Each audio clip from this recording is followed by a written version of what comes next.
¿Cómo va a hacer el gobierno para disolver los piquetes? La decisión del Ejecutivo de disuadir las protestas callejeras avanza a paso firme. No quieren irse por las buenas, lo que vamos a hacer es iniciar el protocolo de actuación, que es que la Gendarmería avance para liberar la ruta. El gobierno nacional juega fuerte la carta de la limpieza de las calles, tal como lo demostró en la Panamericana el día del paro. Para atrás, para atrás. Ahí están tirando botellas de vidrio, piedras. Se llevan algunas personas detenidas. Van saliendo. A principios de año el gobierno tomó la decisión de desalojar los manteros del barrio de Once.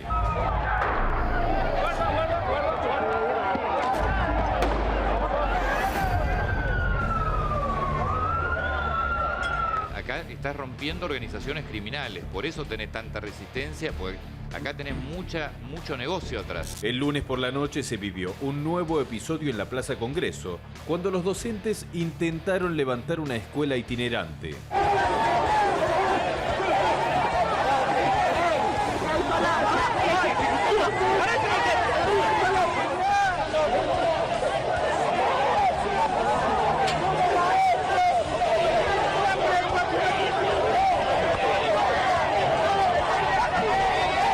A paso firme con esta idea, el gobierno estaría interesado en dotar a las fuerzas de seguridad con una nueva tecnología antidisturbios.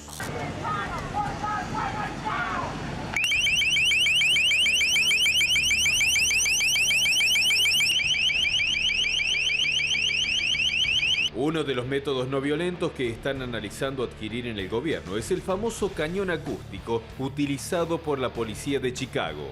Es un megaparlante que reproduce un ruido insoportable para el oído humano, lo que ayuda a disuadir a los manifestantes. Otra de las técnicas consiste en un chorro de espuma que se solidifica e inmoviliza a las personas que lo reciben, lo cual facilita la detención en manifestaciones callejeras. Pero eso no es todo. Además, quieren que las fuerzas de seguridad copien las técnicas de intervención de la policía alemana para disipar conflictos.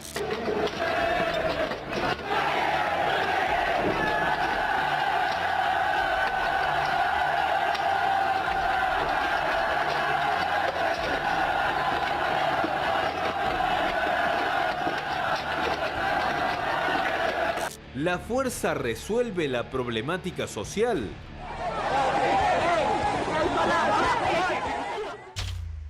Hola, ¿qué tal? Buenas noches, bienvenidos. Esto es Tercera Posición, el programa de Rolando Graña. Y vamos a plantear este tema, más allá de otras cuestiones que iremos analizando en el transcurso del programa. Hasta las 12 nos quedamos con vos.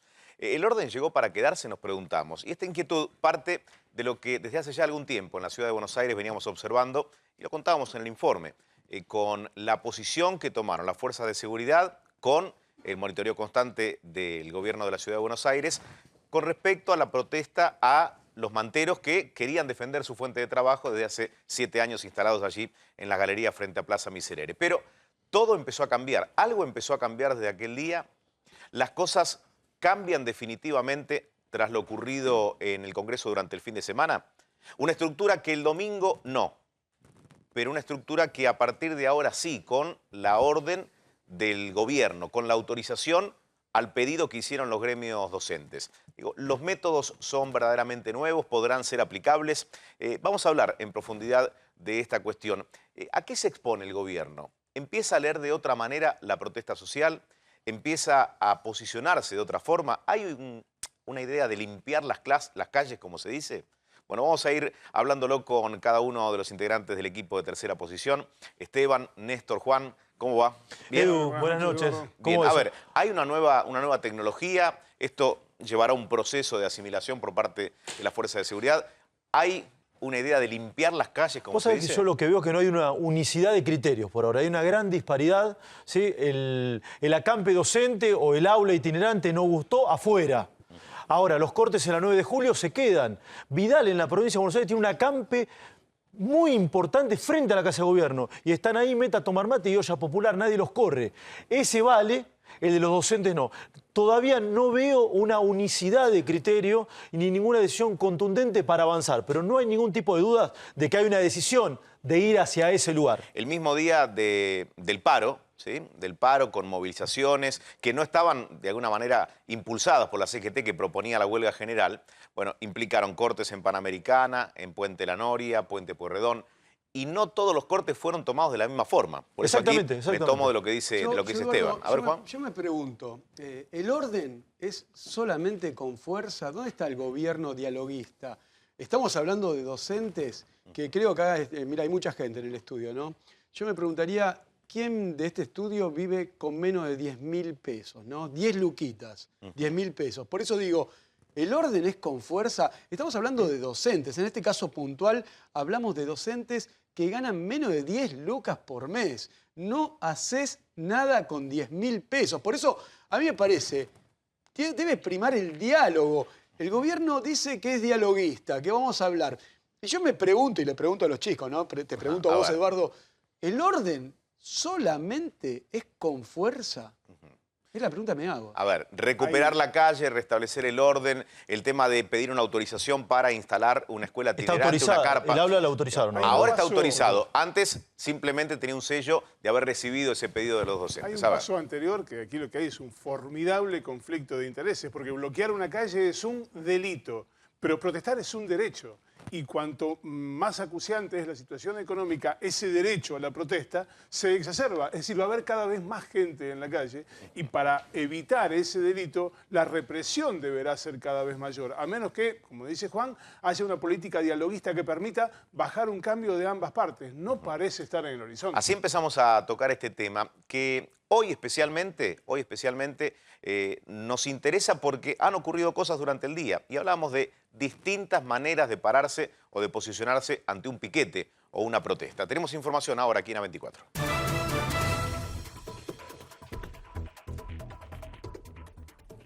Atención, estas son las imágenes. Esto sucedió hoy mismo. El lugar, Retiro. Había determinadas personas que se instalaron a modo de manteros, de vendedores en el lugar. Inmediatamente llegaron funcionarios, inspectores, tomaron nota de lo que allí se vendía. Se les pidió documentación, como suele suceder, y esto sí está desde hace mucho tiempo en el protocolo, exigir documentación que avale bueno, la venta, sí, ¿no? Y la forma en la que han comprado este tipo de mercadería. Bueno, varios funcionarios, decenas de funcionarios para tomar parte en la venta ilegal en el barrio de Retiro. No, el gobierno leyó, y todas las encuestas así lo muestran, de que la amplia mayoría de la sociedad está en contra de los piquetes. Por lo menos son los números que maneja el gobierno y está avanzando en ese sentido. Ahora, en ese avance, ¿cómo lo hace? La metodología, el cómo es el gran interrogante por ahora. Esto pasó hoy. ¿Se pueden tomar, si se quiere, recetas de otros países?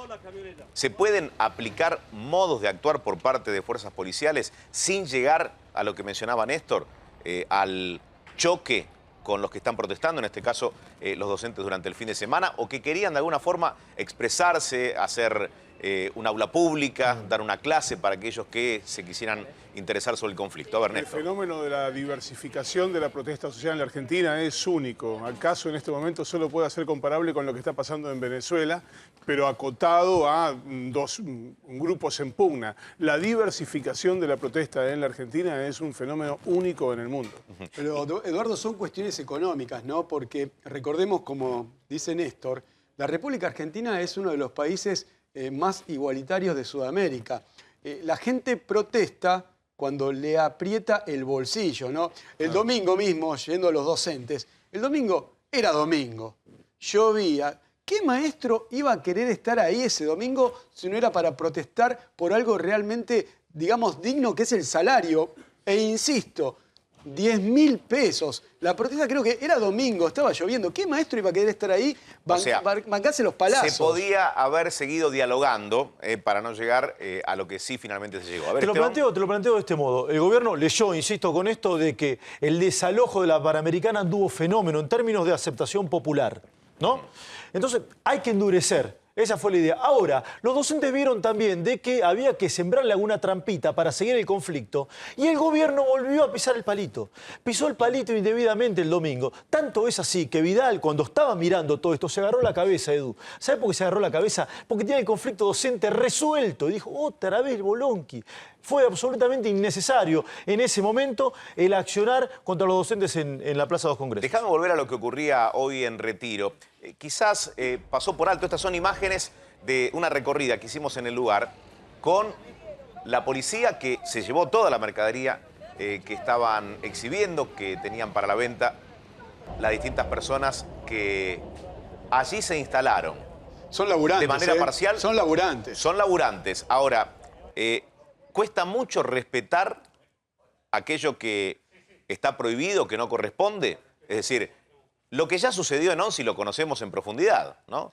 Gente instalada que ya, digamos, creía un derecho adquirido por haberse apoderado del espacio público. Mira, toda esta mercadería, allí hay mucho dinero. Allí hay mucho dinero de mercadería que se iba a vender, no en este día, pero sí quizás ¿Por en qué los días lo van a siguientes. buscar a los laburantes y no van al puerto, donde están los contenedores que pasan fácil? Que esa mercadería seguramente viene en esos contenedores. Ahí hay mucho poder también, Pero Eduardo. Juan, un mal ejemplo no justifica otro. No. Si una cosa está mal, otro también. Esos camioncitos que están ahí, tranquilamente podían haber ido al puerto. En el puerto sabíamos que en el cambio de gobierno había 1.500 contenedores que no tenían dueño y seguramente tienen que ver con esa mercadería que se está vendiendo ahí. Juan, ya que hablas de cifras, de la cantidad de contenedores en el puerto, ¿cuánto se mueve por el comercio ilegal, por la mercadería que se vende bajo estas condiciones? Sabemos claramente que la economía informal es el 40% de toda la actividad económica. Claro que se mueve mucho dinero, también se mueve mucho empleo. Ahí esos trabajadores a los cuales les secuestraron la mercadería, seguramente tienen hijos, tienen que darle de comer a los hijos, seguramente hicieron un depósito por esa mercadería. Ahora pregunto algo. ¿Cuántos de esos vendedores que estaban allí en la calle llegaron con su mercadería, que compraron, vaya a saber de qué manera, se instalaron allí y fueron a ganarse el mango? ¿Y cuántos de esos vendedores también fueron utilizados por gente que descarga la mercadería de una combi, que tienen puestos en distintos lugares de Buenos Aires? Digo, también hay un aprovechamiento de esas personas que quieren ganarse el mango. No, y además el que está a la vuelta, que vende anteojos por derecha en el local y demás, también es un laburante, Juan querido. Paga sus impuestos, paga los ingresos brutos, paga el alquiler del lugar. Ese también es un laburante. No digamos solamente el que labura, el que está vendiendo con una manta en la calle. También está trabajando y está subsistiendo. Pero el otro también. Y eso es lo que está viendo el gobierno de la ciudad. Es una pelea de pobres. E insisto, ¿no? Esos camioncitos podían haber ido al puerto, ¿no? Y ahí chequear los contenedores, porque esa mercadería no vino, no la tiró una cigüeña, un pájaro, esa mercadería Bueno, pero ingresó... eso es parte de otro tipo de operativos que llegan con otra estructura al puerto. Ahí ya tenés, las víctimas son los trabajadores, porque ese trabajador que se sentó en la vereda seguramente se quedó sin laburo, por eso está vendiendo ahí en Retiro. @3P_A24, si querés opinar a través del Twitter. Las redes estallan cuando surgen este tipo de cuestiones, ¿no? ¿De qué lado nos ubicamos y qué significaría recuperar la calle? Salimos a la calle para preguntar acerca de la venta, de recuperar a cualquier precio la calle. Mirá.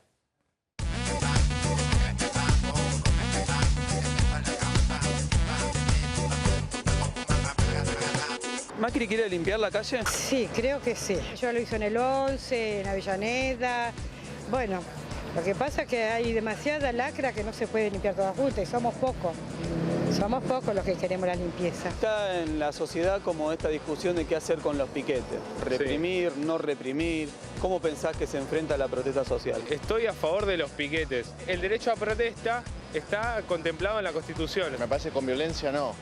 Pero bueno, en primer medida hablar, intentar llegar a un arreglo a través de negociaciones, la palabra. Claro, pasa que llega un punto que las palabras ya no van. Vos me decís correte, yo te digo no, y así, ¿justificarías el hecho de la violencia para practicar el piquete? Qué pregunta complicada. No. Como está la situación, lo que ha llegado, es muy complicado eso, no es sencillo. Porque si alguien se acostumbró a ir con la cara tapada y con un palo en la mano, y viste, va a ser muy difícil que lo puedan convencer de otra cosa. Y eso de la cara tapada, no. A mí que me disculpe, en Japón si llega a pasar algo así, bueno.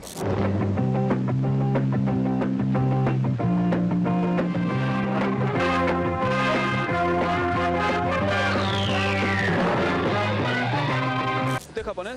Sí, ricos y japoneses. Y viste, no, eso no camina. ¿Y cómo disuelven los piquetes en Japón? No existen.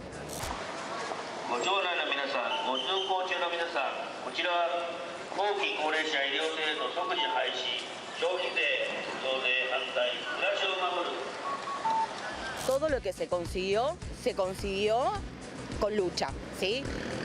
Ninguna consagración que tenga el humano de esta sociedad se consiguió sin sangre en el medio. La represión no es ilegal, la represión legal existe. Pasa, la gente asocia la palabra represión con algo de otras épocas en forma ilegal. Con vos juego esta noche, juego a la bomba loca. ¿Qué harías para desactivar los piquetes? Una bomba. Basta, estamos cansados ya de esto. ¿Sabías que el gobierno quiere invertir en tecnología para desactivar piquetes, como armas no violentas para el Muy bien, muy bien. Todo lo que sea para limpiar a toda esta lacra, muy bien. ¿No pensás que hay algo de lo social también que debería verse o que hay que atender a otras cuestiones antes de apelar a las armas? No entiende, vos viste que la gente no entiende hablando.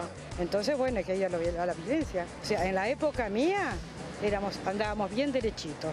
¿Qué hacemos? Procedemos de la siguiente manera. Con nuestros efectivos siempre eficientes y nuestro patrulero nos acercamos lentamente, interceptamos el auto de los hippies y les decimos, ahí va, toma, toma, toma, toma. ¿En qué época? 70, 75, 76, toda esa época yo caminaba tranquila. Nombraste esos años y así empezó también. Una sociedad que reclamaba mayor mano dura, una sociedad que reclamaba que el Estado intervenga con violencia contra los manifestantes. Y todo también terminó en algo muy fuerte, que fue un periodo muy fuerte también.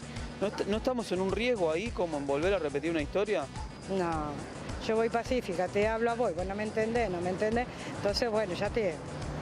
¿Me pegás? Te pego. Te estoy diciendo que mi perro se va y no me... Pará, ¿le pegás a tu perro? No, mi amor, no. Prefiero los animales. Con vos juego esta noche, juego a la bomba. Bueno, y allí veíamos un informe en el que transitamos por todo el camino, de punta a punta, desde el diálogo hasta las últimas consecuencias, bueno, curiosamente, y mirábamos con nuestro invitado lo que decía una mujer, ¿no? Y una bomba pondría. ¿Por qué se llega a esto? Es la pregunta. Hernán Lombardi está aquí con nosotros. ¿Qué tal, Hernán? ¿Qué tal? Buenas noches, ¿cómo estás? Gracias por venir. A ver, cuando se tensa demasiado la situación en la calle, o se deja pasar mucho tiempo también, ¿no? Para reordenar la calle. ¿Pasa esto? No, además la gente se enoja y se empieza a indignar y empiezan a aparecer este tipo de respuestas que evidentemente son malas. Pero bueno, a esto es lo que no hay que llegar, ¿no? ¿Cambió la manera de pararse del gobierno ante la protesta social, ante, digamos, diversas situaciones como la que se originó el domingo pasado en el Congreso? Mira, yo te digo una cosa con respecto al domingo pasado, porque me parece bueno reflexionar. Yo fui ministro de Cultura de la Ciudad de Buenos Aires desde el primer día que Mauricio Macri fue jefe de gobierno hasta el último. Me siento orgulloso de todas las cosas que hicimos en cultura y en particular la que hacíamos en el espacio público. Como ministro de Cultura de la ciudad, le pedíamos autorización por escrito a la misma ciudad, a otro área, en este caso al Ministerio de Ambiente y Espacio Público, para que nos otorgara la posibilidad de hacer un recital, una obra de teatro, montar un escenario. Me acuerdo alguna vez que hacíamos rayuelas en la calle con Marta Minujín, se pidió un permiso de un ministerio. Siendo parte del mismo gobierno, se pide un permiso desde un área del gobierno, en este caso el Ministerio de Cultura, y de otro área, en general se otorga, y a veces no se otorga, porque hay hasta para organizar distintas cuestiones que pueden suceder a la misma hora en el mismo lugar. Por superponerse actos y demás. Por lo tanto, es un procedimiento que yo entiendo que tiene la ciudad que es muy bueno, que intenta un orden. El orden no es malo en sí mismo, el orden es malo porque es un orden autoritario. El orden republicano es bueno. E insisto, la misma ciudad se pide permiso desde un área a otra para hacer eventos en la vía pública. A mí me parece que lo que pasó el domingo pasado es que no se pidieron los permisos correspondientes.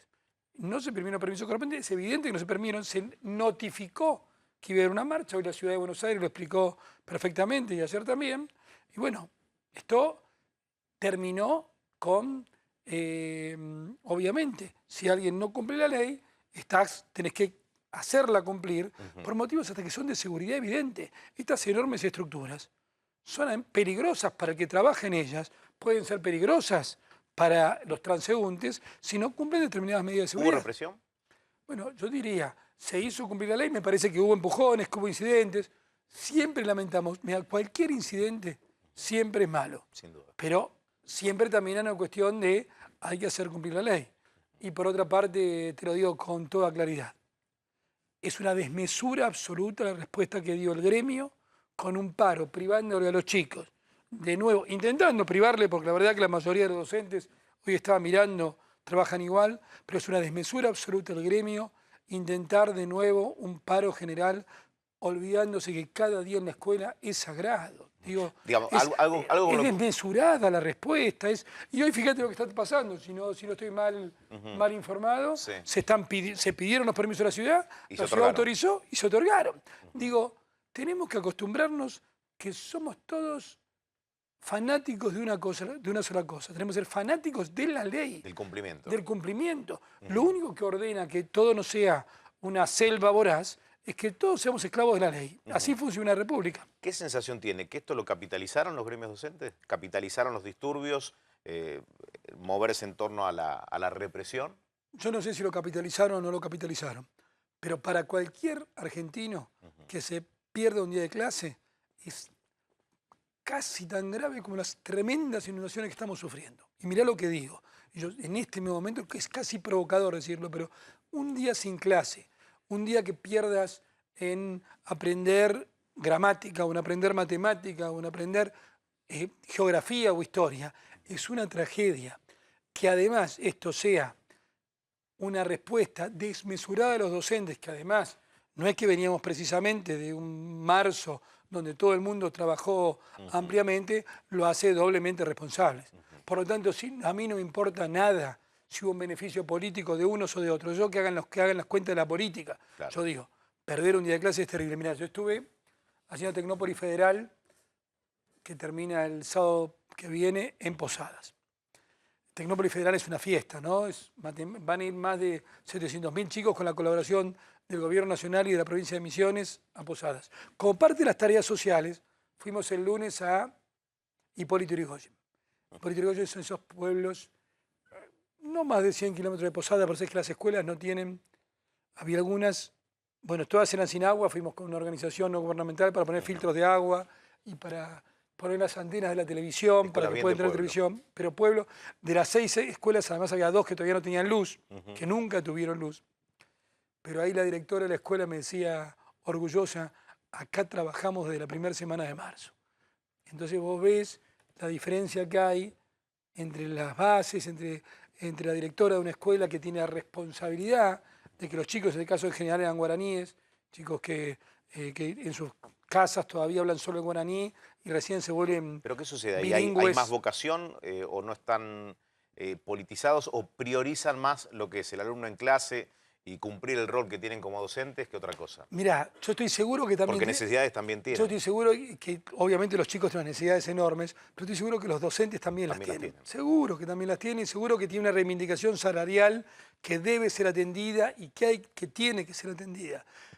Pero en las prioridades se dice los chicos en las aulas. Te digo que era conmovedor ver en esa situación cómo se funcionaba y una vez ver las declaraciones que, insisto, desmesuradamente se llaman a huelgas. Bueno, nosotros no queremos más esto. Creo que parte del cambio cultural de Argentina es que esto tiene que ser meditado de otra manera por los dirigentes sindicales. Una de las provincias que no arrancó las clases como corresponde es la provincia de Santa Cruz. Y la propia gobernadora, Alicia Kirchner, habló de una provincia que estaba de alguna manera quebrada. ¿Sí? Está quebrada la provincia, dijo. Y también habló de ahogo financiero, de ingresos que llegan por goteo. Vamos a escuchar esto y enseguida te quiero preguntar acerca de tu visión sobre Santa Cruz y sobre esto que está diciendo la propia mandataria, ¿no? A ver.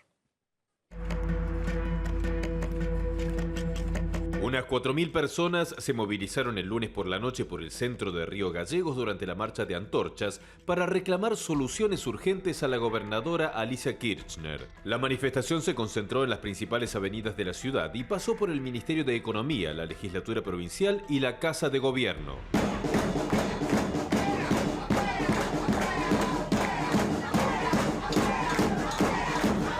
El gobierno de Kirchner aún no pagó los saberes a la totalidad de los jubilados y pensionados provinciales y solo lo hizo con los salarios de marzo a trabajadores de la Administración Central y la Policía de Santa Cruz. Docentes en 2016, Antonio, vos decías, 60 días de clase tuvieron el año pasado por conflictos gremiales. Justicia, hay acampes y les pagaron solo un tercio de su sueldo. Jubilaciones, déficit anual de la caja de la provincia de 2.500 millones de pesos.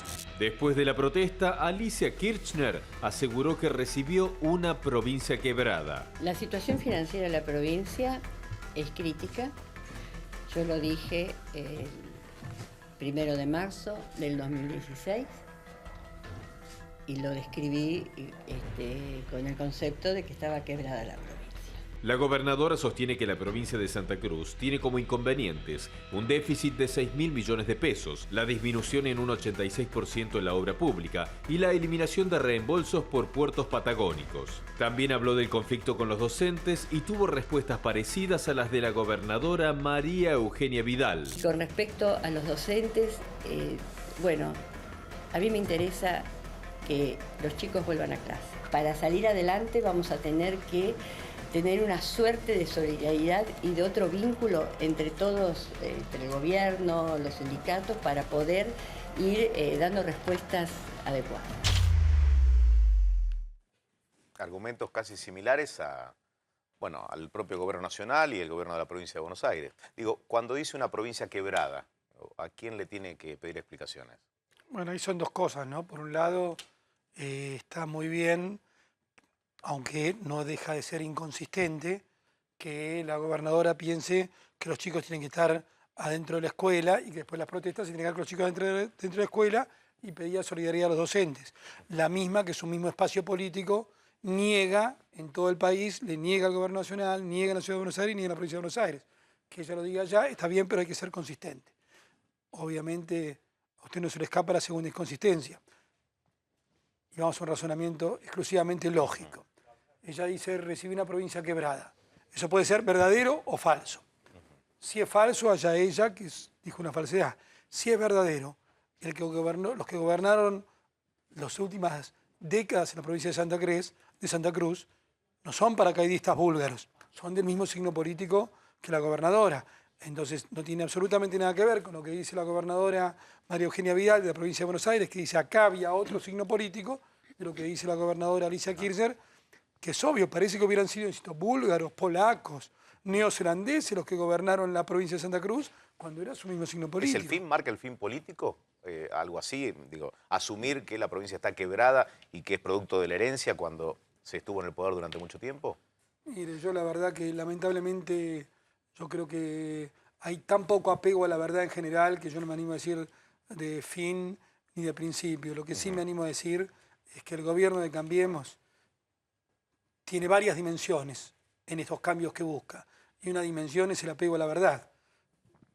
Perdóname que te busque otro tema, que yo sé que me meto en camisa de 11 varas, pero no tengo ningún problema. Vos fíjate que hoy mismo se publican las cifras de inflación.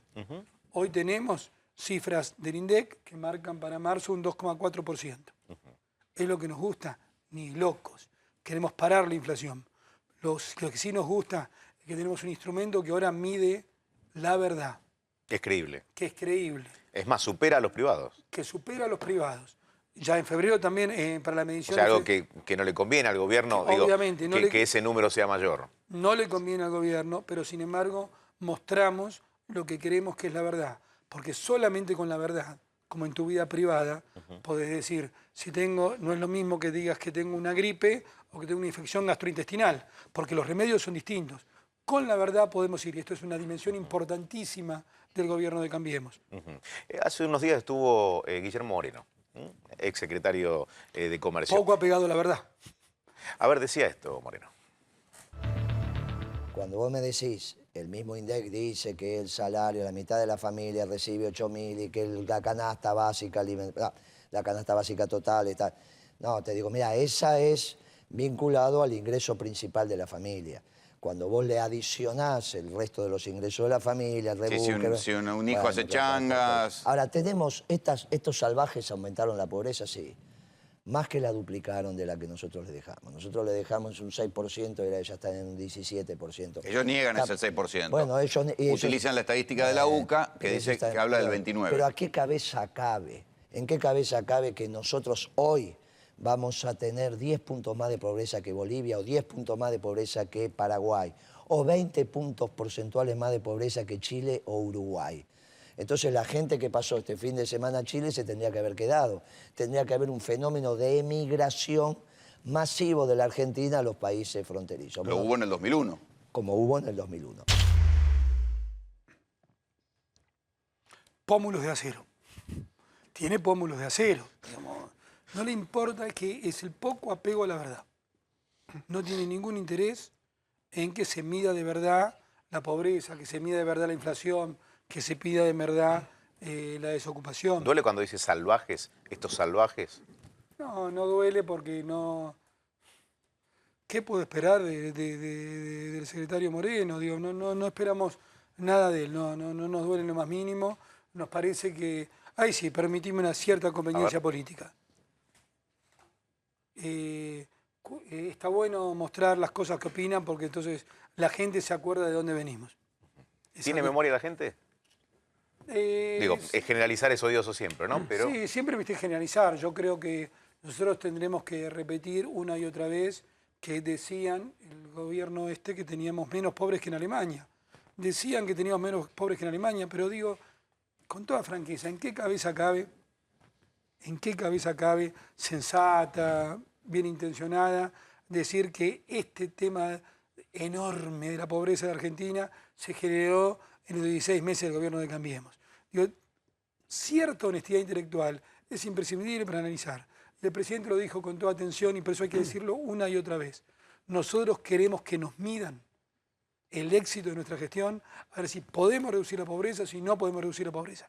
Esa es la vara que pedimos. No todo se generó ahora, pero hay autocrítica de que algunas implementaciones quizás no fueron como tenían pensado que ocurrieran en términos de resultados, ¿no? Pero básicamente, con el enorme stock que vos habías dejado de billetes circulando, una irresponsabilidad absoluta en 2015, obviamente ese stock de moneda se volcó y generó un enorme pico inflacionario en los primeros meses de 2016, los últimos 2015. Como la inflación se mide, obviamente, contra la canasta alimentaria y contra el índice de costo de vida, eso significa un aumento. Lo bueno, la buena noticia, la perspectiva de futuro, es que muy levemente la estamos bajando. Y con estos números reales, bajamos del 32% de pobres al 30% de pobres. Estamos completamente insatisfechos con eso, pero cambiamos la tendencia. Juan, a ver. Hernán, el cerebro, el nivel de diálogo, obviamente pienso en los maestros, también pienso en los chicos que tienen que estar en el aula, pero los maestros hoy ganan 10.000 pesos, ¿no? Ahora, hablando del diálogo y el apego a la ley, también creo en el apego a la ley, el artículo 67 de la Ley de Educación Nacional dice que los docentes tienen derecho a negociar una paritaria provincial y una nacional. Ahora, yo entiendo que el gobierno no tenga fondos. ¿Por qué no nos juntamos con los docentes, hacemos una paritaria pública, nos juntamos a tomar mate y le damos esa voluntad de negociación para que se termine de una vez por todas el paro? Yo te diría con toda claridad, la ley no afirma eso. Segundo punto, como en tantas cuestiones de Argentina, este es un país federal. Ese país federal hace que los empleados públicos provinciales, los médicos provinciales y también los docentes provinciales, a partir del menemismo, del cual buena parte del kirchnerismo formó parte de su gobierno, fue trasladado a las provincias.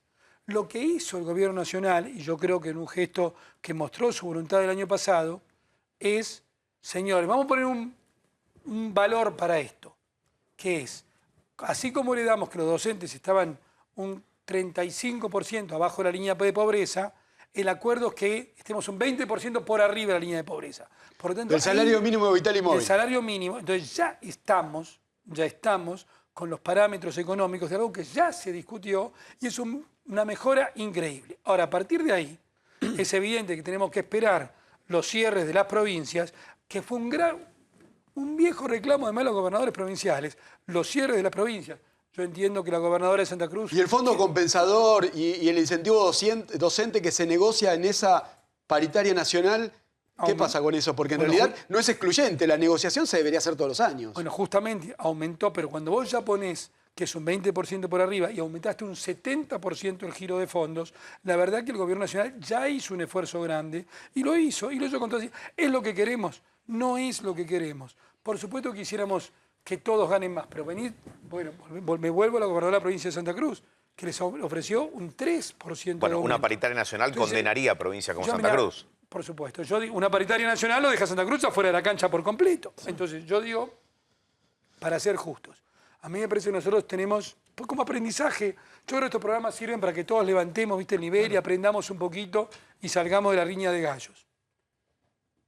A mí me parece, y lo digo con toda franqueza y con toda profundidad también, que tenemos que llegar a una situación donde los docentes puedan ir aumentando paulatinamente sus ingresos. Es un acuerdo que nos involucre a todos, pero para eso tenés que tener visión de largo plazo y no siempre la visión de la pequeñez.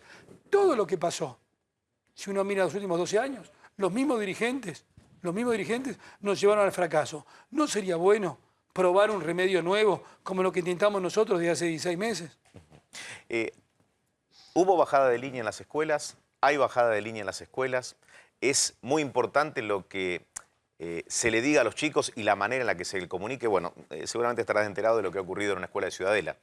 Jardín de 3 años y algún tipo de comunicación por parte de los padres y también de los docentes, hablando de la policía. Ahí tenemos los dibujos. Mira, los policías les pegaron a los maestros con palos y está mal. Bueno, diversas expresiones de los chicos con algunas líneas que también marcan una posición, ¿no? La carpa y el policía pegándole a la maestra.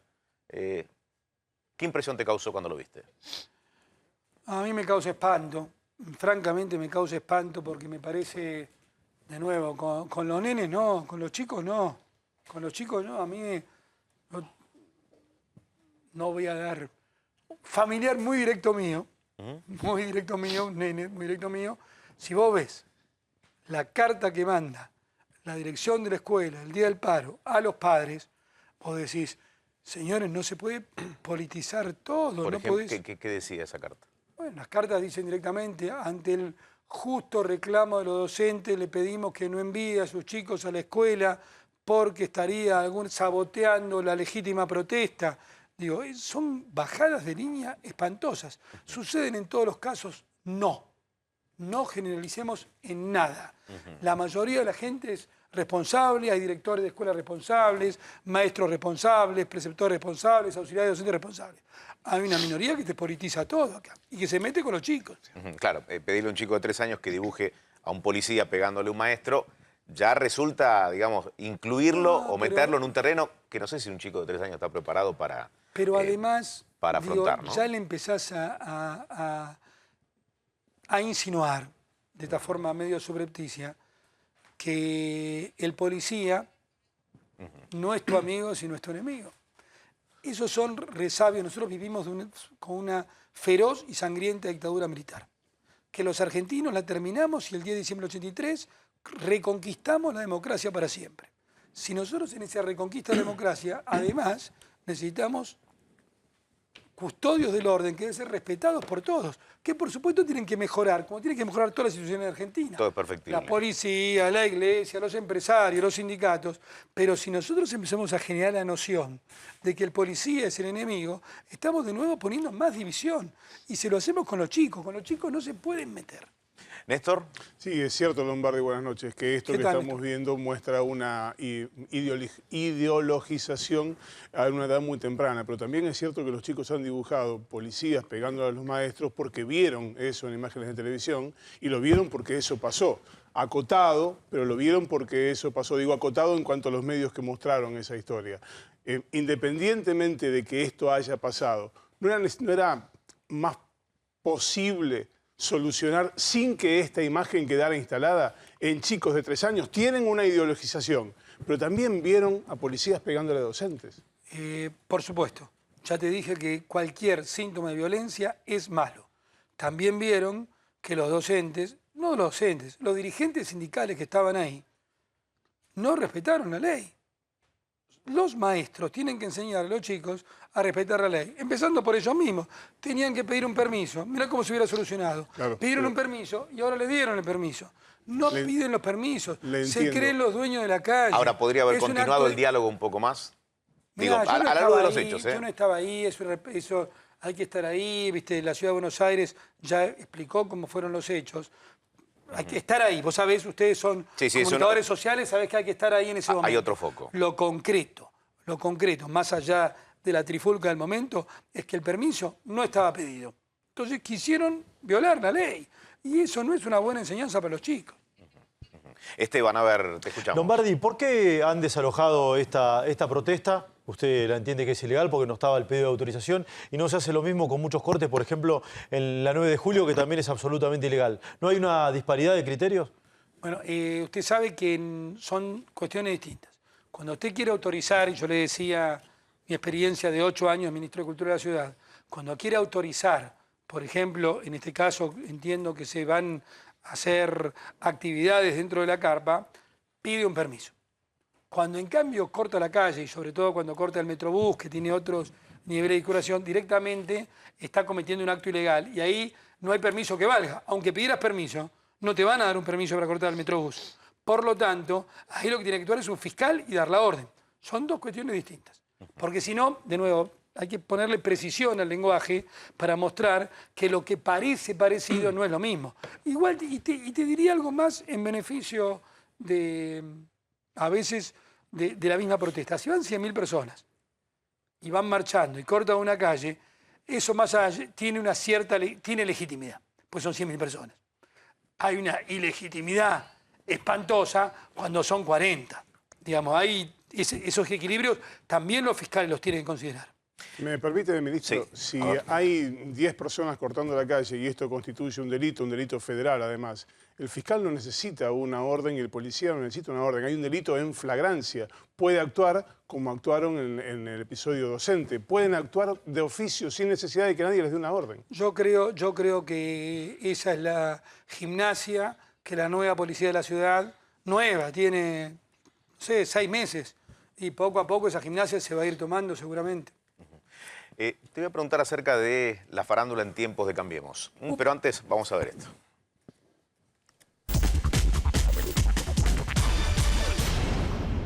Con un bombo y un choripán que garpan para que vayan a hacer quilombo, no se hace la patria, muchachos. Ya el bombo y el choripán lo tenemos de hace muchos años, hermano. Terminemos con el bardo. Acá ponen guita, dan una guita, dan un choripán, dan un plan y van los tipos a hacer quilombo. Cambiar la vara según cuál es la marcha, cambiar la vara si una es democracia y la otra es antidemocrática, creo que es el juego perverso del que no deberíamos entrar. Hemos tenido unas elecciones parejas, entonces es lógico que una mitad sale y la otra mitad sale también. Y entonces se llenan las plazas. Lógicamente, ¿cómo no se van a llenar? Porque no todo el mundo piensa igual. Y se demostró en los comicios. Yo confío en las políticas neoliberales que ya han fracasado. Las de Martínez de Oz y las de Menem. No sé por qué de la mano de Macri van a funcionar. Va muy bien el caos, pero que vamos a ganar esta guerra. Aquellos que amamos la República. Y que después salga a explicar qué es lo que está en guerra esto? Sí. ¿En serio me decís? Sí. ¿O lo fateás un clima de guerra? Sí. Estamos hablando de una guerra política. Con cañones, ya lo estamos sé, hablando de una guerra política que después termina en cañones. Grita más grande, grita más chica. Se viene una guerra, digo, hay matices. A mí me parece que hay varios cambios fundamentales. Primero, se acabó ese curro espantoso que el ministro de Vido había organizado con los subsidios a las ficciones que se gastaron en 2016, 2015, 2.100 millones de mangos. Eso ya es un escándalo, eso está todo en la justicia. Hay casos, a mí nunca me gusta hacer casuística, pero hay casos muy con nombre y apellido que están en la justicia tratando de explicar por qué a sus propios compañeros cobraban 100 y les pagaban 10. ¿Todo el dinero mal otorgado? No todo el dinero mal otorgado, pero una buena parte del sí. De hecho, hay 1000 horas de ficción en el banco de contenidos audiovisuales que los canales de televisión no te las pasan ni gratis. Cuando tenés gratis y ni gratis te lo quieren agarrar, entonces es evidente que está mal. Que está mal, que fue probablemente linkeado con algún nivel de compra de voluntades. Quiero ser justo en esto también.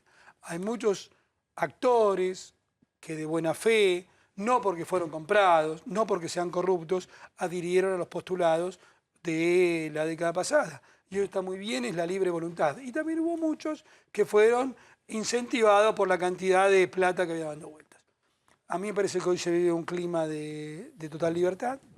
Me parece que al mismo tiempo no hay que pedirle a ninguna de las personas que vimos, pues yo he escuchado de un lado y de otro reflexiones que a veces tienen poco menos que ver con la precisión y el lenguaje que puede tener un dirigente, pero se habla desde otro lugar. Entonces me parece que hay que analizarlo con mucho más cuidado. ¿Se excede Casero en los modos? A mí me parece que todo se excede. Puede ser, yo el otro día lo escuchaba a Raúl Rizzo, que decía que esto no era una democracia y no me gustaba. Y lo escucho a Casero y no me parece que estemos viviendo una guerra. Pero no me gusta hacer casuística sobre esto, porque me parece que un artista, lo conozco bien el paño por muchos motivos, expresa mucho más claramente desde sus sentimientos y no de las razones. Entonces, no hay por qué pedirle profundidad de pensamiento. Sí me parece que está claro que hay gente que se expresa de un lado, gente que se expresa de otro y que se expresa con total honestidad. Yo creo que hay honestos en todos lados. No hay actores, que estén marcados, que se sientan excluidos. Digo, algunos lo han expresado, ¿no? No digo que estén marcados por el gobierno, simplemente que ellos sientan que están excluidos o que los pueden bajar de un proyecto por su ideología o por el apoyo al gobierno anterior. La libertad que se vive en estos tiempos, la libertad que se vive en los medios públicos que yo tengo el honor de dirigir, en la televisión pública, en Radio Nacional. Vos ves simplemente ver la lista, si insisto, a mí no me gusta dar nombres. Yo sé que es más vendedor dar nombres, pero no me gusta dar nombres porque no me gusta que te cataloguen. Vos sos un buen periodista o un mal periodista. Totalmente. No sos un periodista K o un periodista M. No sos un actor K o un actor M. Sos un buen actor o un mal actor. Entonces, como esa catalogación me parece pobre, no hay que incurrir en ella. Es evidente que por simplificación mucha gente lo hace. Nosotros tratamos en este rol pedagógico que creo que tenemos en conjunto de no hacerlo. Pero me parece que hay una total libertad hoy. Hernán, gracias por haber venido. Gracias a ustedes. Avanzamos ahora con la información y, lógicamente, vamos a volver a hablar de economía, de la inflación del 2,4% y también de la cercanía de las Pascuas y de productos que se venden por estos días en mayor número, de manera mucho más importante, y han aumentado. ¿Tiene justificación? Mirá.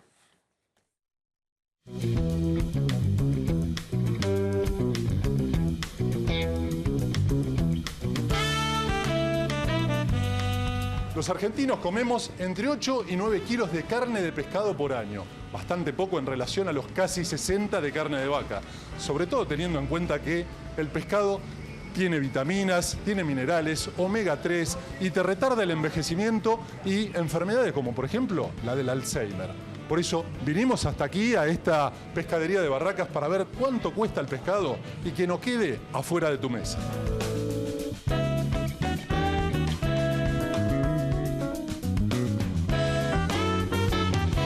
La verdad que la gente está optando mucho por comer este año, o sobre todo lo que es esta parte del verano de esta estación, comer sano. Y eso significa el pescado grillado, al horno, cero frituras. Bueno, el filete de merluza está 129 el kilo. Sin espinas. Está a buen precio por ser mercadería fresca y de buena calidad, muy buen precio, sin espinas, exactamente. Pasemos a filet de salmón rosado. Ahí el precio sube un poquito más. Sube un poco más, evidentemente por la calidad del pescado, sabemos que es un poquito más elevado el costo porque viene de Chile, entonces más que todo el precio es por la logística de traer el producto. Después, filet de pejerrey también sin espinas. Un clásico para hacerlo frito o a la plancha, el pejerrey, sí, lo vemos, está a 260 el kilo, muy buen precio. Filet de cazón, que es lo mismo que el gatuso, ¿no? El gatuso, cazón es lo mismo, el tiburoncito argentino, sí, se mantiene en 160. trucha de espinada viene del sur, 280 el kilo, también para acompañar con alguna guarnición de ensalada, muy rica. ¿Filé de lomito de atún? Sí, también tiene buenos nutrientes, está a buen precio, 160 el kilo. ¿Y los precios del pescado respecto de otras carnes? Por ejemplo, de la carne de vaca o de la carne de cerdo. Y sí, es un poco más caro, sí. Pero bueno, este lugar es muy bueno, entonces lo recomiendo. Porque es fresco, normalmente porque es más sano, es algo que comemos rápido. También tiene que ver eso, acá vos te compras algo, lo comes, es rápido, ¿me entendés? No tenés que cocinarlo, teniendo una nena es como que aprovechar para hacer todo más rápido. Yamila, contanos las preparaciones, porque mucha gente no sabe preparar el pescado y acá tenés todas las variantes. Sí, acá tenés berenjenas a la sorrentina, que son berenjenas rebozadas fritas, rellenas de mozzarella y tomate. Arriba tienen parmesano, salsa de tomate y pesto. ¿A 22 pesos el kilo? 22 pesos los 100 gramos. Ah, los 100 gramos, o sea, es un preparado, pero 100 gramos de esto ya tenés quizás una berenjena o dos. Sí. Tenemos empanada gallega de atún a 72 pesos. 72 pesos la porción. Son porciones bastante grandes. ¿Acá qué son? Langostinos marinados con panko, 48 los 100 gramos. ¿Y este de acá al costadito qué es? Es brótola con crema de choclo, te sale 22 los 100 gramos. Allá tenemos bastante comida también, unas tortillitas que se la ven muy lindas. Esos son omelette mariscos, están 23 los 100. ¿Al lado? ¿Qué tenemos? Al lado es strudel de atún, te salen 22 los 100 gramos. Esto que parece, no sé, un fileteado de merluza. Es salmón rosado con salsa agridulce, sale 55 los 100 gramos.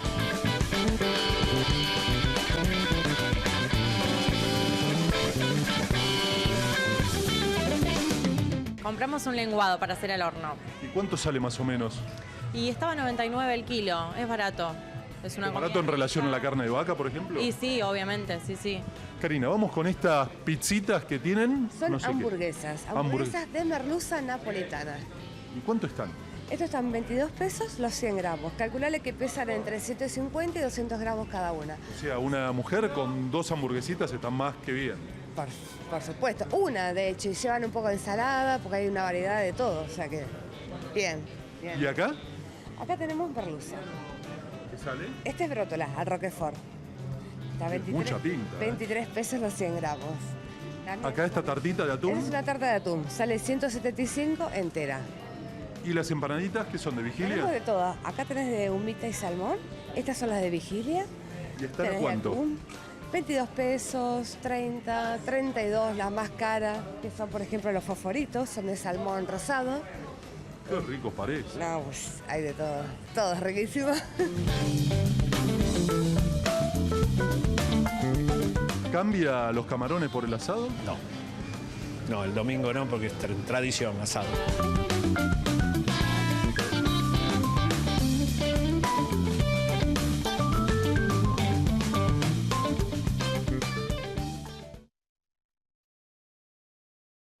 ¿no? Que el único que ha cenado es Santoro, ¿no?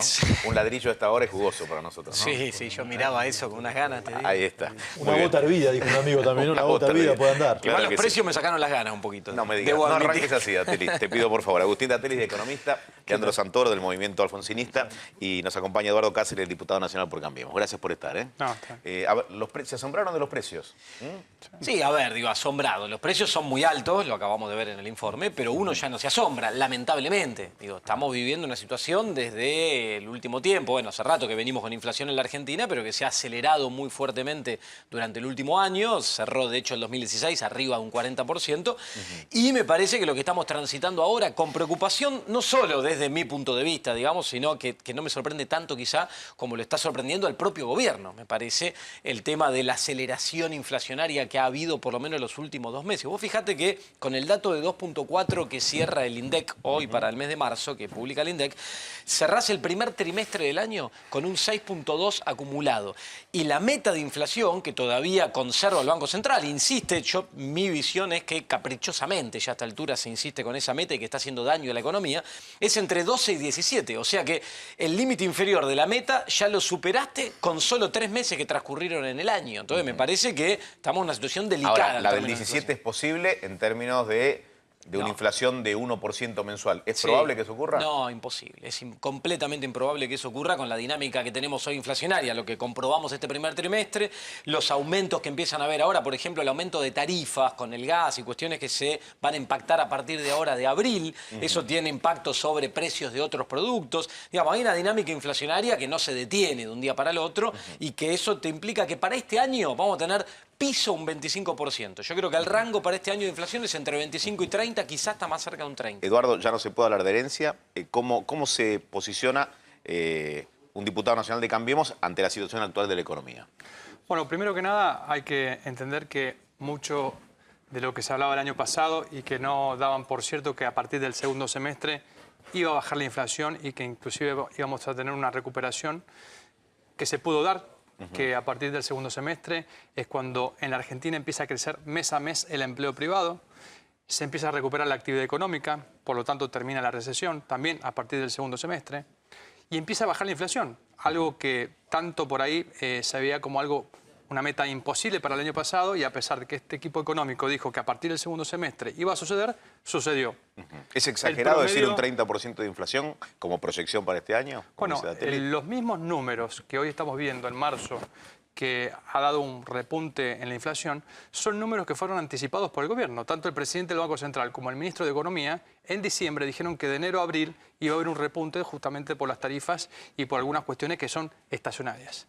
Lo que no ponía en peligro ni dificultaba la proyección que este mismo equipo pronosticó para este año. Con lo cual, si nosotros vemos muchísimos, lógicamente, análisis y respetados, por cierto, bueno, vamos a ver que ha habido una contradicción en cuanto a los resultados que hoy son palpables y que los demuestra un INDEC que hoy no es cuestionado ni siquiera por el kirchnerismo. Es decir, hoy, más allá de lo declamativo o de lo que uno puede escuchar de algún economista o algún funcionario de este gobierno No por la pueden tele, objetar estos números. no se puede objetar porque ya es palpable, ya es una realidad. Yo, una cosita chica nada más quiero marcar, que decía que el gobierno anticipó esta inflación que hoy comunica el INDEC. No parece en los hechos, porque hoy el Banco Central reaccionó subiendo abruptamente de forma inesperada 1,5 puntos de la tasa de interés que genera un daño muy fuerte a la economía en términos de bajo y actividad. tasas que se Claro, mantienen altas. pero ¿por qué? Porque lo sorprendió el dato de inflación. La lectura de todos Si los buscas- mercados, los analistas con los que hablé hoy es esa. Lo Si sorprendió buscas el las dato de inflación. noticias, en diciembre tanto el presidente del Banco Central como el ministro de Economía lo dijeron. Se anticiparon. En los hechos no parece A porque ver, hoy reaccionó. Juan, con algunos números de la economía. Sí,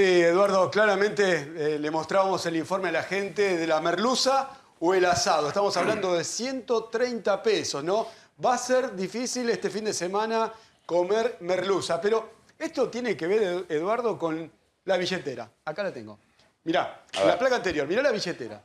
Acá la tengo, fíjate lo que sufrió la billetera en estos últimos 12 meses. El 5% del IVA, precios transparentes que subieron los precios de contado, precios descuidados, ya no encontrás precios cuidados en las góndolas, tenés la pérdida del poder adquisitivo de la billetera el año pasado entre un 8 y un 10%, los tarifazos que van a seguir, los recortes en el PAMI y después tenés acá ¿qué dice? Bueno, Redefinición del Procrear. sí, bueno, eso también afectó fuertemente a la billetera porque los créditos no fueron afín al trabajador. Eso llevó directamente, estos son números de último momento, la caída de las ventas minoristas en este último mes fue del 4,4%. Pero mirá todos los meses la caída de la venta minorista, eso muestra claramente el golpe que sufrió la billetera. Pero también tengo que mostrarte estas cifras, ¿no? Hay 10 millones de argentinos que este fin de semana se van a comer salmón a Chile. Eso es una realidad, seguramente esté más barato. ¿De qué cifra hablaste de argentinos? 10 millones de argentinos están viajando al exterior y están gastando muchos dólares. El tope de las tarjetas de crédito están en 800 millones de dólares por mes. Pero rápidamente te cierro esta exposición con los números. Mirá, acércate un poquito. Mirá la merluza. En el año 2015 estaba a 75 pesos el kilo, igual que el kilo de asado. Mirá, este año 2017, 130 pesos. Sí que ahora aumentó estos últimos días un 37, un 35%. Y bueno, acá también el huevo de chocolate, de 66 pesos a 130 pesos. Pero hoy lo escuchaba Agustín Datelis y hablaba de la inflación. Y ahí sí me voy directamente al número que se conoció el día de hoy. 2,4%. Es fuertísimo, ¿no? Si vos este trimestre lo anualizás, estamos superando el 27% de inflación y estamos negociando entre el 18, 19, 20. Fuertísimo para la billetera si es que queremos restablecer el consumo. Fuertemente, mirá lo que aumentó fuertemente, que hizo llevar a este 2,4%. La educación. Y bueno, no se quedó atrás alimentos y bebidas. Por eso digo que por eso cae el consumo, por eso cae la economía. La billetera está sufriendo fuertemente, Eduardo. A ver, una visión, una mirada de Santoro. No esperen una visión optimista de Santoro porque la verdad todo lo que con precisión está describiendo Juan, hay que decirle a la gente que no es la consecuencia no intencionada del plan económico. Es el plan económico. El plan económico consiste esencialmente en reducir el costo laboral. El equipo económico que está al frente del gobierno sostiene que para que la Argentina sea competitiva hay que bajar el valor de los salarios. Y la verdad es que esto provoca una suerte de chilenización de la Argentina, o sea, una sociedad dual, con polarización social, además de la polarización política, profunda desigualdad, concentración de los mercados, y donde de a poco todos nos vamos acostumbrando a ser un poquito más pobres. Pero eso viene de hace muchos años. Ustedes son los que más concentraron la riqueza. Sí, seguramente. Cuando más se concentró la riqueza... Pero déjame terminar. Fueron de yo decía, porque hay un dato para que aporte. Ahora, obviamente, yo tampoco coincido, pero quería cerrar mi análisis como lo cerraron los otros dos compañeros. Te decía que el año pasado hubo más o menos 41 puntos, 42 puntos de inflación en términos generales, pero en términos de alimentos y bebidas fue más del 70%. Te quiero decir, las paritarias del año pasado cerraron en 32 puntos. Por lo menos tuviste 10 puntos de pérdida de poder adquisitivo el año pasado. Este año el gobierno arrancó diciendo techo de paritarias del 20%. Después nos preguntamos por qué van los maestros a poner la carpa enfrente del Congreso. Van a protestar porque esencialmente se han empobrecido. Hay salarios que están por debajo por el desfasaje del año pasado más el desfasaje de este año. Entonces, pero hace más de 10 años se vienen empobreciendo los docentes. Seamos justos, por favor. Sí, seamos justos. Seamos justos. Hace más de una década se vienen empobreciendo los docentes. El salario docente está por el piso, por favor. Estás completamente equivocado. De 2 puntos del PBI se pasó por ley a 6 puntos del PBI. 5.000 pesos era el salario del docente que se iniciaba. Los salarios de los docentes, que toda la vida fueron bajos en relación a otras actividades, estamos de acuerdo, y tendrían que ser mucho mejores. Ahora, los últimos años se venían recomponiendo por encima de la inflación, y en este caso no. El año pasado perdieron más de 10 puntos de poder adquisitivo y se apunta con ese techo que se pone por la meta inflacionaria. ¿Por qué hicieron tantos paros, por ejemplo, en la provincia de Buenos Aires? 2014, 2 semanas enteras de paro. ¿Por qué? Porque el movimiento sindical durante el kirchnerismo, digamos, podía... Recién yo lo escuchaba a Lombardi, la absoluta libertad. Acá hay absoluta libertad para algunas cosas. Pero el movimiento sindical durante el ¿Para qué no, por ejemplo? Bueno, a ver, ustedes están diciendo que a los docentes se les pagaba mejor hace 15 meses. ¿Eso están diciendo ustedes? ¿En términos de poder adquisitivo? Sí. Que fue lo mismo que los jubilados. Vos fijate lo que pasó con los jubilados. Pará, vamos a hacerla fácil. Mira, muy fácil. Hay que venir informado. ¿Cuánto fue la paritaria docente el año pasado? ¿Cuánto fue la paritaria? Fue por debajo del salario mínimo vital y móvil. Y gracias al salario mínimo docente, que no es paritaria nacional, este gobierno hizo primero subir el salario mínimo vital de 5.000 y pico a 8.000, de 6.000 y pico a 8.060. Y de ahí establecer el 20% por encima de ese salario para que sea el piso mínimo que pueda cobrar cualquier docente en la Argentina. Sí, pero ¿qué tiene que ver ese triplicó, porque estamos diciendo que estaban cobrando, estaban cobrando mejor que ahora, cobraron un 72% mejor esa hora que hace 15 meses. Los mismos gremialistas que no movían un dedo con un 72% menos son los mismos que hoy van un domingo en la noche a tratar de manera tramposa meter tratar de meter presión al gobierno. Digo, a ver, cerrá tu idea. 19.000 pesos es el promedio de sueldo docente en la provincia de Buenos Aires, salvo de 9.000 a 12.000, que es el 7% del salario en los docentes. ¿Eso lo podemos comparar hace 15 meses? ¿Ustedes lo pueden comparar para poder decir que estaban en términos de poder real, en términos de poder adquisitivo, el salario promedio era mejor? Ahora, pero si la inflación le ganó al aumento del salario. A las provincias, la mayoría, muchas provincias, como mi provincia de San Juan, se les pagaba por debajo del salario mínimo vital con ese salario mínimo de 6.000 y pico, y el fondo compensador docente, que estaba en 7.000 millones de pesos, este Estado lo elevó por 3 y fueron 22.000 millones de pesos, que permitió que en la Argentina no había un docente que cobrara por debajo del salario mínimo. ¿De qué estamos hablando? Perdón. Vengamos con información correcta. Ningún trabajador debería cobrar por debajo de la línea de pobreza. Obviamente. Los docentes reclaman hoy que se establezca un salario a partir de la paritaria nacional que esté por lo menos al nivel de la línea de pobreza. Ahora, pregunto esto. Hace 2, 3, 4, 5 años atrás, ¿el salario del docente estaba por arriba de la línea de pobreza? Sí, lo que fue ocurriendo... por debajo del salario mínimo, sí. móvil. Lo que pasa es que, a ver, la línea de pobreza también depende de la canasta que vos armes por debajo del salario mínimo. Igual durante el kirchnerismo no está claro con la línea de pobreza. Desarrollemos una idea. A ver, el indicador de pobreza es un indicador que se arma por ingreso, ¿no? Acá pobreza se mide por ingreso. Depende de la canasta que vos armes. Si vos utilizás, por ejemplo, el indicador que usa los Estados Unidos para medir pobreza, el 60% de la población argentina está por debajo de la línea de pobreza. Si utilizás el de Chile, estamos mucho mejor. ¿Qué es lo que estamos diciendo acá? El de Aníbal era menor que Alemania. Pero no me mezcles todo porque no puedo desarrollar una idea. Aparte es tarde y estoy cansado. Te decía recién. Durante todo este año, claro, y encima comillo. Pero comiste, fue durante todo este proceso que arrancamos en el 10 de diciembre del año pasado a partir de la devaluación, la quita de retenciones y qué sé yo, se vio un proceso de transferencia de ingresos, de empobrecimiento de los sectores de asalariados de ingresos fijos y de enriquecimiento de los sectores concentrados. Te voy a poner una variable que es inapelable. Hay 17 millones de personas en la Argentina que tienen algún tipo de ingresos proveniente del ANSES. Jubilados, asignaciones familiares, asignación universal por hijo. Muy bien. Esa fórmula polinómica incluye, por ejemplo, el dato de la recaudación impositiva.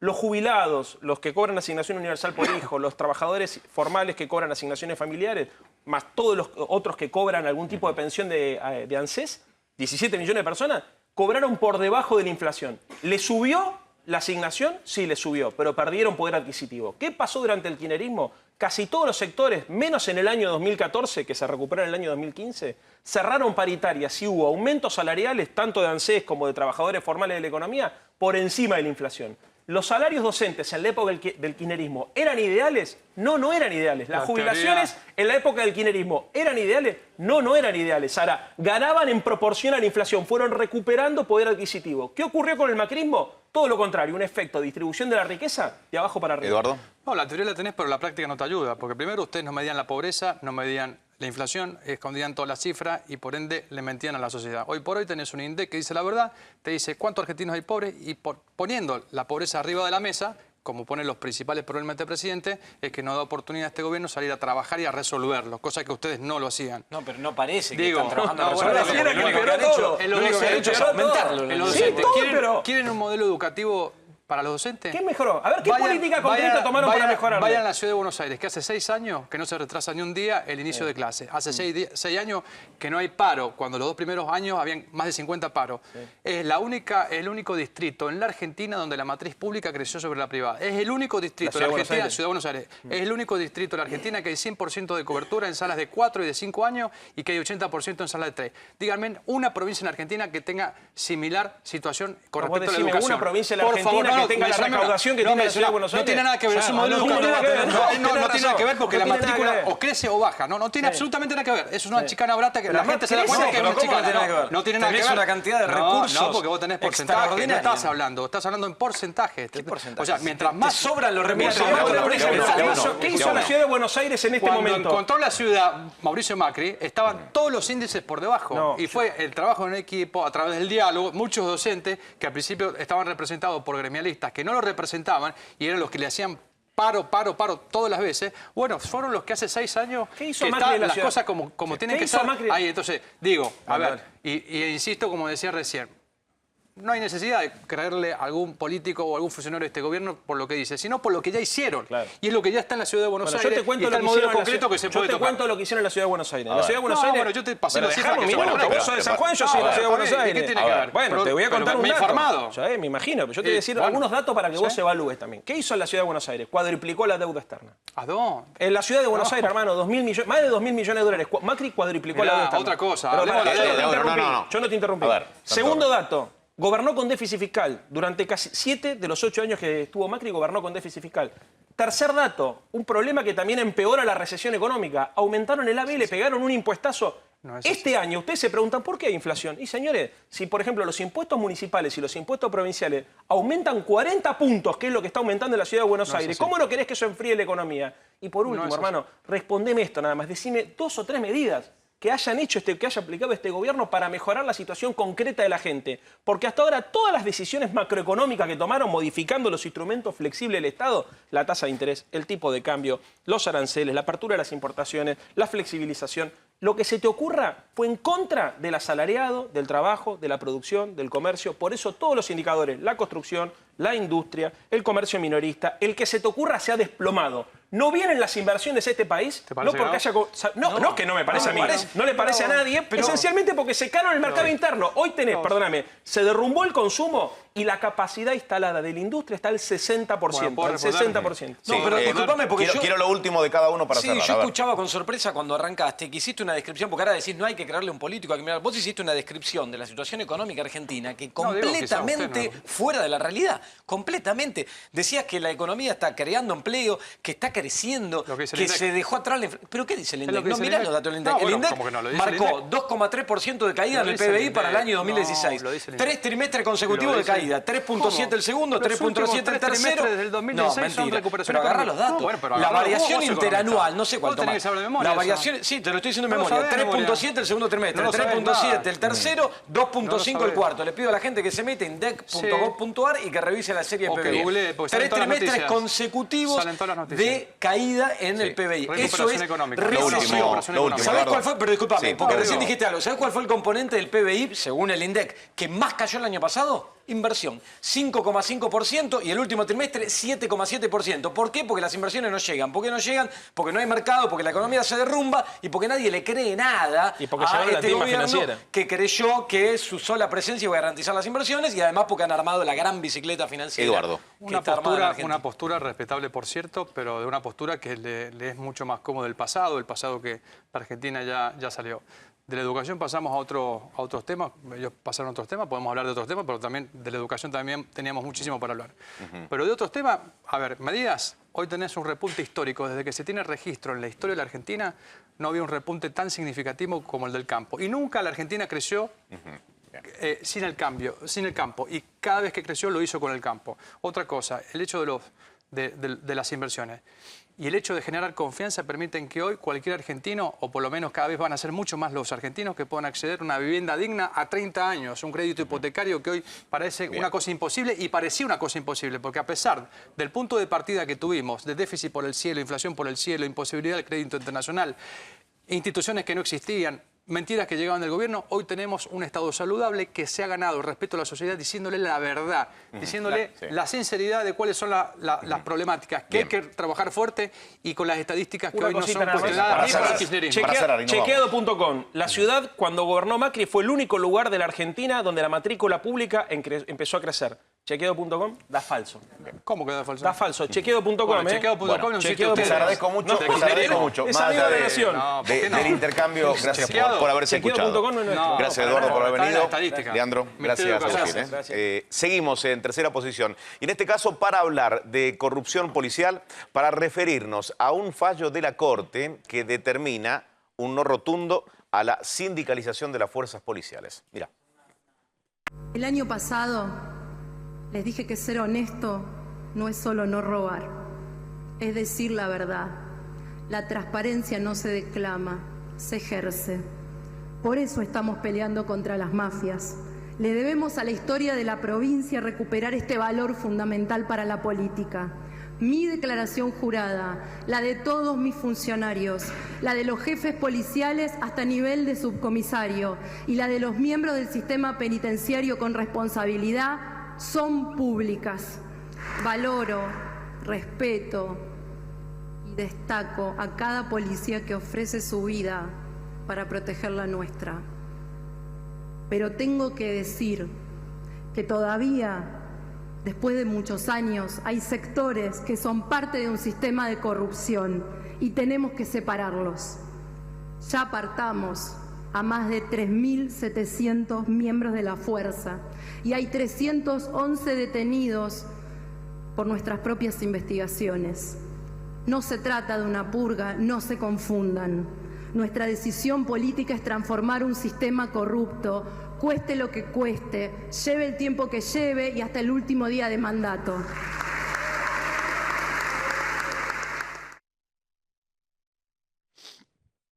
Nosotros sí creemos en las purgas de las policías, pero lo que en realidad vemos como necesario es que sean algo realmente transparente. Y digo esto porque, en definitiva, los números y las circunstancias las maneja el mismo Estado. Es todo un entramado bastante No es complejo, pero sí hay que sentarse en una mesa y discutirlo. La corrupción dentro de la institución, nosotros creemos que se va a autodepurar en un buen sentido cuando funcione el sindicato. Porque hoy hay gente muy desprotegida que de alguna manera tiene que entrar al sistema de corrupción porque si no son castigados. Castigados porque el sistema de sanciones disciplinarias que tiene la institución es muy inquisidora. La presentación de las declaraciones juradas, nuestro sindicato está de acuerdo y lo hemos manifestado un montón de veces. Y me di a mí mismo como ejemplo. Cuando yo entré a la institución, cuando fui oficial subayudante en aquel tiempo, tenía que presentar declaraciones juradas anuales. O sea, se sacó, no sé por qué. Y se vuelve porque es una práctica, para nosotros es una práctica sana. No tienen un derecho colectivo a sindicalizarse. Es el fallo, o al menos lo que ha determinado la Corte Suprema de Justicia de la Nación, no de manera unánime, pero así lo han establecido. Y decíamos corrupción y sindicatos, son dos cosas completamente diferentes, pero la policía está en la mira hace mucho tiempo. Está con nosotros Juan Gossen y vamos a hablar del tema. A ver, Juan. Sí, exactamente. Hay números que son muy impactantes. En el caso de la Policía de la Provincia de Buenos Aires, en base a informes de la Auditoría de Asuntos Internos, que está a cargo de una persona de muy estrecha relación con la gobernadora Vidal, te diría que es la persona que Vidal puso para auditar a la policía bonaerense. En el último año fueron no solamente despedidos, sino que terminaron tras las rejas 354 efectivos policiales por cometer delitos. Estamos hablando de un efectivo policial termina en la cárcel cada 12 horas en la provincia de Buenos Aires. Esto es una situación realmente muy preocupante, pero a su vez demuestra que hay cierta decisión política de cambiar algunas cosas. O sea, no sospechado de determinada irregularidad en la fuerza, sino tras las rejas. Tras las rejas. Son efectivos que pasan de un día para el otro de defender la ley, de garantizar el orden, como se había hablado al comienzo de este programa, a terminar tras las rejas con delincuentes comunes. Realmente es una situación que está generando mucho impacto en la provincia de Buenos Aires. Además tenemos que hablar que más de 4.000 efectivos fueron cesanteados en el último año y hay 10.000 sumariados. Estamos hablando de uno de cada 9 efectivos de la policía bonaerense tiene un sumario abierto por distintas irregularidades que le fueron denunciadas. ¿Qué significaría la sindicalización de la fuerza, ¿no? En este panorama que describimos? Y esto no es todo, ¿no? Porque también nos podemos referir a la comisaría 35, como en alguna ocasión hablamos con Néstor Expósito. A ver, ¿qué significaría la sindicalización de la fuerza? Damián Odetti con nosotros. ¿Qué tal, Damián? Mira, acompañando lo que dijo Juan Gossen, sí, hay una persona de confianza de la gobernadora Vidal, que es Guillermo Berra, que hoy día es el auditor general, el máximo exponente de asuntos internos. Y está metiendo policías presos a lo loco y está echando y separando de la fuerza hasta que se investiguen. En soledad. En soledad. Yo ya he denunciado a la policía muchas veces, también jueces y fiscales. A ver, denuncié al jefe de policía, Pablo Bresci, que es el mayor delincuente y narcotraficante del país, que ahora es jefe de la policía bonaerense. Ahora, ¿cómo hace un policía común para defenderse ante esa situación? Ante la obediencia debida de andar a recaudar o de... Vos sabés que el policía está cobrando básicamente, si uno hace números y en horarios, muchísimo menos que un docente, pero no puede reclamar. Ahora equiparar a otras actividades, a las fuerzas policiales, no, y ahí está la discusión, corresponde... Ahí está la discusión. Y la Corte Suprema, no sé si se acuerdan en el 2012, cuando se acuartelaron y hubo toda una huelga de los gendarmes y los prefectos, ¿se acuerdan? Correcto, todo el lío sí. que había. También pasó con la policía de Córdoba, con los desmanes que hubieron, y también con policía de la provincia de Buenos Aires. Ahí se negoció con actores, vamos a decir referentes, no legales. ¿Por qué? Porque no se habilitaba la sindicalización. Que puedan agremiarse en 1, 2, 3 partidos. La idea es que sea democrático y que sea plural, no monopólico, que haya varios sindicatos. Ahora, la Corte en 2015, agosto del 2015, la Corte Suprema con 3 integrantes, la doctora Hayton Blasco, el doctor Lorenzetti y el doctor Maqueda, hicieron una audiencia pública, que aparte llevaron amigos Curiae para que opinen el tema. Ahora, ¿qué dijo la Corte en ese momento? La Corte en ese momento, tanto el señor Maqueda como el señor Lorenzetti apuntaron, y no sé si tienen ustedes el video de esa audiencia porque quedó grabada, apuntaron realmente a dar el derecho a sindicalizarse con las limitaciones que una fuerza de seguridad merece. A ver, ahora, ¿te parece? Vamos a ver esto a lo que hace referencia y lo retomamos. Dale. Lo que deberíamos preguntarnos para abordar esta cuestión es si realmente la policía o los policías o las fuerzas de seguridad, los que integran las fuerzas de seguridad son trabajadores. ¿Usted cree que el derecho a sindicalizarse inevitablemente está ligado al derecho de huelga? No, absolutamente no. El policía, desgraciadamente, por toda la historia que tenemos en nuestro país, se ve sometido a una orden de la tristemente llamada obediencia debida, que la obediencia debida es legítima cuando se trata del imperio de la ley.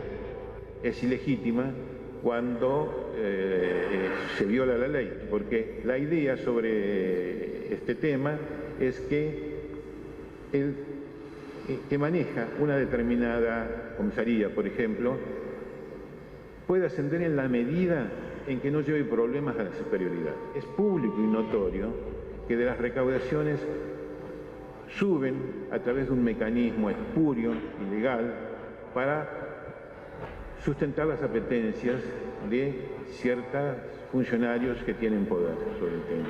Los agentes de policía no son trabajadores para el derecho sindical argentino.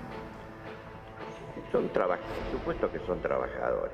O sea, de que usted no lo niega totalmente a la posibilidad de la sindicalización, sino de que se debería regular por ley, o sea, en qué aspectos se puede, por ejemplo, ¿se podría discutir una paritaria, por ejemplo, en el ámbito sindical? A medida que haya una ley que lo determine, que marque, yo creo que es perfectamente posible. Lo que este ministerio dice es que no hay una norma que habilite la apertura de las puertas de la personería, personería gremial. No, sí hay una norma.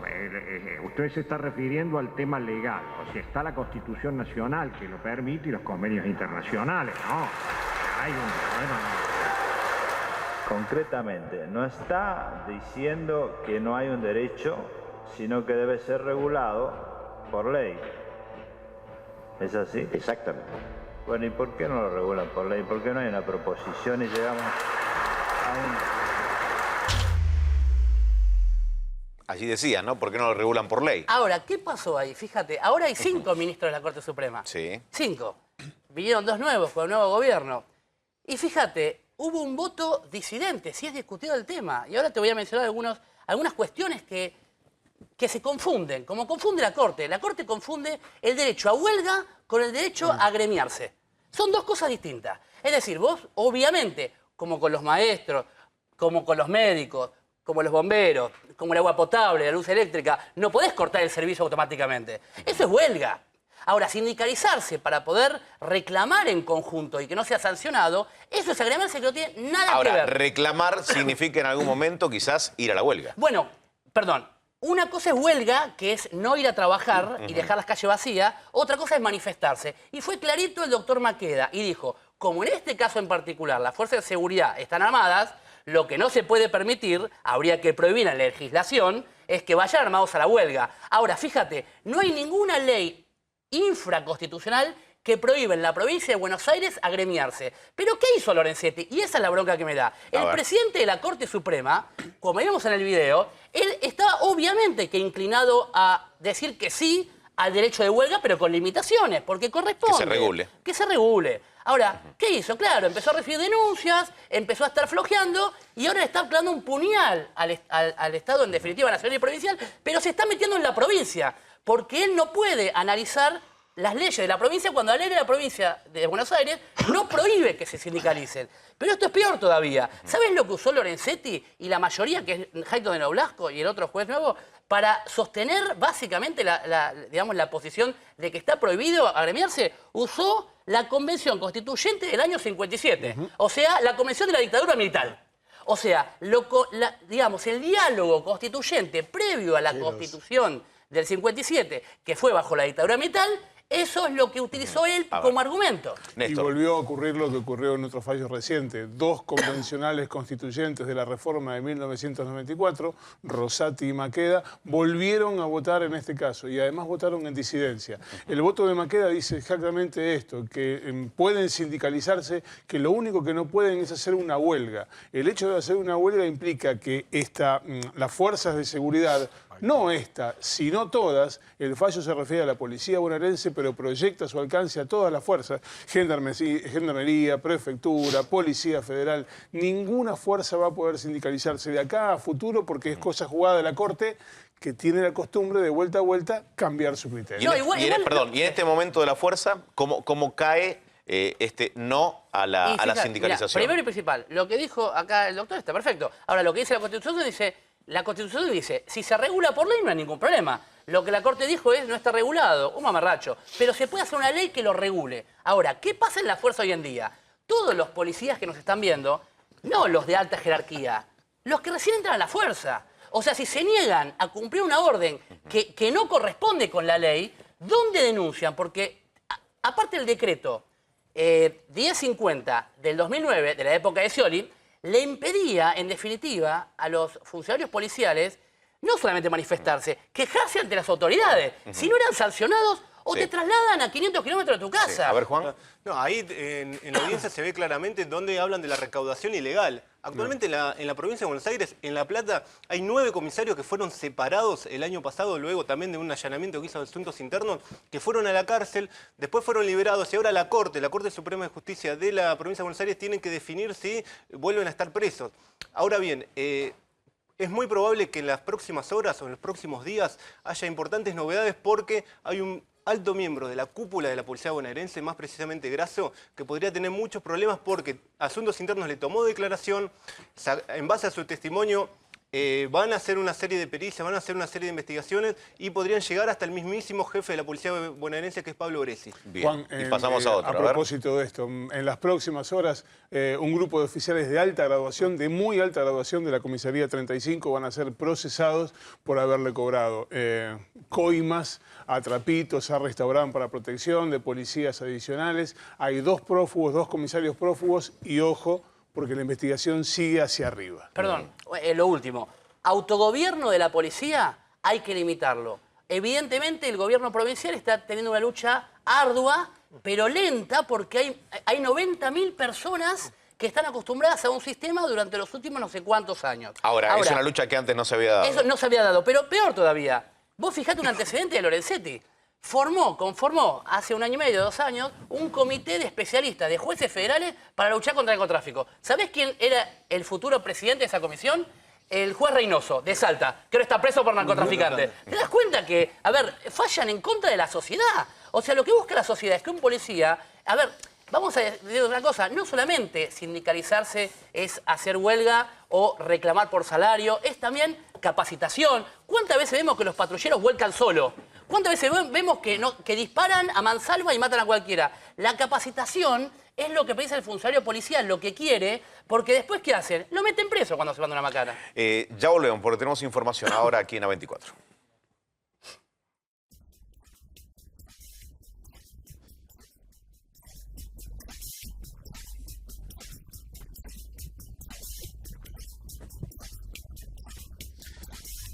Bien, esta es información, creo que exclusiva, por lo menos algunas cuestiones que vamos a contar. Recuerden que el domingo a la noche, un buen hombre, un buen policía de la local de Quilmes, salió de su casa para tomar servicio, fue a la esquina a esperar el bondi frente a la estación de Espeleta. Hablo del oficial Zurita, 27 años, recién casado, padre de una hija. Se le acercaron de mínima 2 delincuentes. Le quisieron tomar el arma en una situación muy confusa. Salió de la escena, salió del lugar, salió corriendo, le dispararon por la espalda 6 veces. Lo acribillaron, el video se ha viralizado, está dando vuelta por todos lados.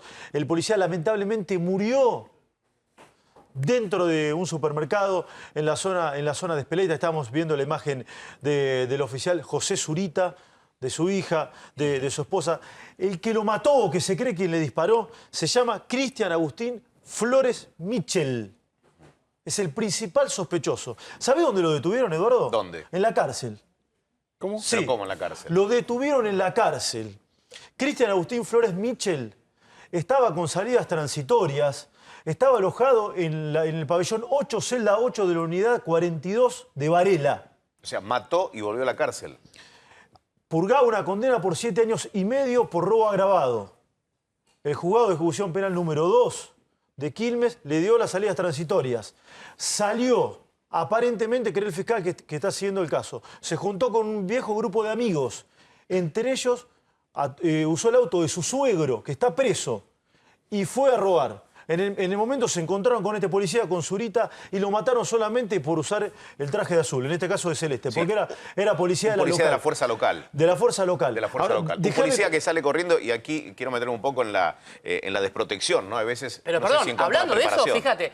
Cuando dieron la nota, dijeron que estaba por tomar el colectivo. Sí, No, estaba trabajando de adicional. Es trabajo en negro de la policía para poder cobrar más y llevar más plata a la casa. Estaba trabajando de adicional. Déjame redondear esto, Sí, redondear esto.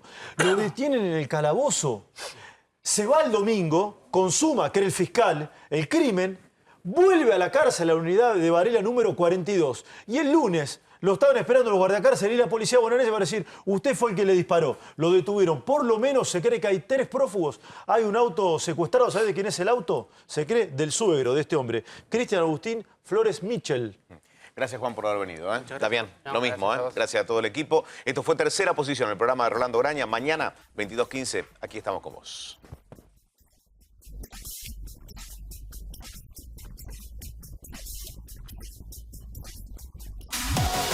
Accede al auto que siempre soñaste. Conoce Auto Advance. Todos los modelos, amplios planes de financiación y un equipo de ventas listo para asesorarte. www.autoadvance.com.ar. Auto Advance lo hace posible. Cuando el juego se vuelve una necesidad, deja de ser un juego. Entre todos, podemos prevenir la ludopatía. Pedí ayuda llamando al 0800-444-4000 o ingresando en gba.gov.ar/ludopatía. Buenos Aires, provincia. Entre todos, podemos más.